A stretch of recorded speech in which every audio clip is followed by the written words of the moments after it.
الحمدللہ رب العالمین والصلاة والسلام علی نبینا محمد وعلی آلہ وصحبہ اجمعین۔ ایک بھائی کے سوال کا خلاصہ اور مفہوم یہ ہے کہ ان کے بھائی جو پہلے تندرست تھے، بالکل ٹھیک تھے، اب ان کی حالت یہ ہے کہ وہ مینٹل ہو چکے ہیں، ان کا دماغ کام نہیں کرتا، تو کیا ان کے روزوں کا فدیہ ادا کرنا ہوگا؟ تو گزارش یہ ہے کہ جس کی عقل کام نہ کرے، جو مجنون ہو جائے، مینٹل ہو جائے، جس سے اللہ رب العزت یہ نعمت واپس لے لے، تو اس پہ نہ نماز فرض ہے اور نہ روزے فرض ہے، نہ حج فرض ہے۔ اس لیے اس کی طرف سے روزوں کا فدیہ ادا نہیں کیا جائے گا۔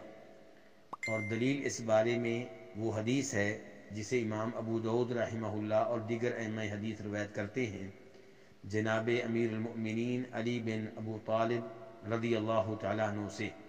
وہ کہتے ہیں کہ فرمایا نبی کریم صلی اللہ علیہ وسلم نے کہ 3 طرح کے لوگ ہیں جن سے قلم اٹھا لیا گیا ہے، یعنی کہ ان سے باز پرس نہیں کی جائے گی، ان سے سوال نہیں ہوگا۔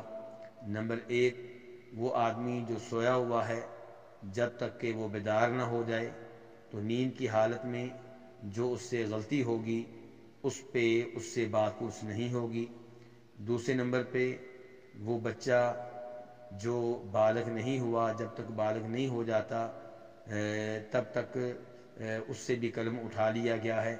تیسرے نمبر پہ وہ شخص جو مجنون ہو جائے، مینٹل ہو جائے، جب تک اس کی عقل واپس نہیں آ جاتی تب تک اس سے بات پرس نہیں ہوگی، اس سے سوال نہیں ہوگا۔